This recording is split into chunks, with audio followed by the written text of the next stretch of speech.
বাড়িতে হামলে পড়ছে। কি ব্যাপার এটা?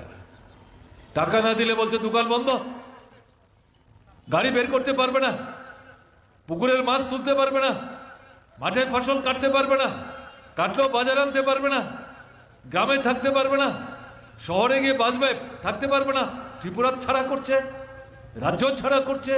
কি ব্যাপার চলছে? মায়েদের বোনেদের বিরুদ্ধে আক্রমণ প্রতিনিয়ত বাড়ছে, কোনো বিচার নাই। এখন তো অদ্ভুত ঘটনা, থানায় গেলে পর দারোগা বাবুরা অধিকাংশ থানায় মামলায় নিতে চাইছে না। সেই মহিলাদের পক্ষে পরিবারের লোকরা যারা যাচ্ছেন তাদেরকে বলছেন গ্রামে গিয়ে যারা এগুলো করছে বসে আলোচনা করে মীমাংসা করে নিন, দরকার হয়ে পড়ে বিজেপি লোকের সাহায্য নিন। এখানে মামলা করে কি হবে? অনেকদিন তো কোর্ট কাছারি করতে হবে, তাতে তো পয়সা খরচ হবে। অদ্ভুত সমস্ত পরামর্শ। বামফ্রন্ট সরকারের সময় পুলিশের সমস্ত কথা বলার সাহস পেয়েছে। ধরা পড়ল, যে ভদ্রলোক নিয়ে যাচ্ছেন তাকে আটকালো পুলিশ, তাকে আবার মুক্ত করার জন্য বিজেপির নেতারা নাকি খুব তৎপর। বুঝতে পারছেন ব্যাপারটা? এগুলি কি কথা ছিল? এগুলি তো কথা ছিল না।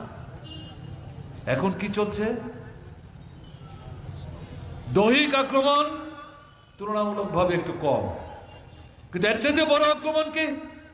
মানুষের বেঁচে থাকবার জন্য তার যে আয়ের উৎস তার উপর আক্রমণ করছে বিজেপি দলের লোকরা, দুর্বৃত্তরা,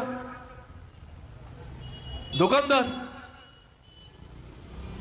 ঠিকাদার, কেরানি, কর্মচারী। আমাদের দলের সমর্থক তো আছেই, এটা মনে করার কোনো কারণ নেই। এই যে লুটের রাজত্ব চলছে, জবরদস্তি করে টাকা দেয় চলছে, এটা নিয়ে আবার নিজেরা মারামারি করছে ভাগবটোরার প্রশ্নে।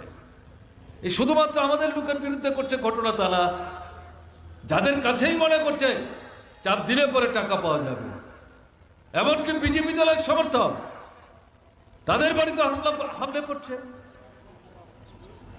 কি ব্যাপার এটা?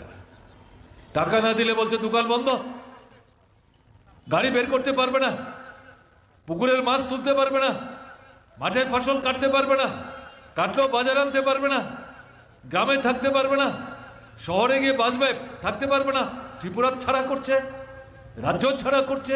কি ব্যাপার চলছে? মায়েদের বোনেদের বিরুদ্ধে আক্রমণ প্রতিনিয়ত বাড়ছে, কোনো বিচার নাই। এখন তো অদ্ভুত ঘটনা, থানায় গেলে পর দারোগা বাবুরা অধিকাংশ থানায় মামলায় নিতে চাইছে না। সেই মহিলাদের পক্ষে পরিবারের লোকরা যারা যাচ্ছেন তাদেরকে বলছেন গ্রামে গিয়ে যারা এগুলো করছে বসে আলোচনা করে মীমাংসা করে নিন, দরকার হয়ে পড়ে বিজেপি লোকের সাহায্য নিন। এখানে মামলা করে কি হবে? অনেকদিন তো কোর্ট কাছারি করতে হবে, তাতে তো পয়সা খরচ হবে। অদ্ভুত সমস্ত পরামর্শ। বামফ্রন্ট সরকারের সময় পুলিশের সমস্ত কথা বলার সাহস পেয়েছে। সাহস পায়নি তো। এই সাহসটা কে দিচ্ছে? এই সরকার দিচ্ছে। চলছে নাকি? আপনারা যারা পত্রপত্রিকা পড়েন, সব পত্রিকায় উঠে না, অন্তত ডেইলি দেশের কোথায় উঠছে। সপ্তাহে 2 দিন 3 দিন এখানে সেখানে রাজপথে বাজারে হাটে মৃতদেহ লাশ পড়ে থাকতে দেখা যাচ্ছে। মানুষ ফোন করে পুলিশকে জানাচ্ছে, অধিকাংশ যুব বয়সে 25 থেকে 38, 40, 42, 45। কোনো কোনো ক্ষেত্রে মহিলার মৃতদেহ পাওয়া যাচ্ছে, মেরে ফাঁসিতে ঝুলিয়ে রাখছে। পুলিশ গিয়ে যখন মানুষ জিজ্ঞেস করছে আগেই নিদান দিয়ে দিচ্ছে, বলছে এই তো ফাঁসিতে আত্মহত্যা করেছে। তো অদ্ভুত কথা, তদন্ত না করে বলে দিচ্ছেন। কোথায় চলে যাচ্ছে? অরাজক পরিস্থিতি তৈরি হচ্ছে।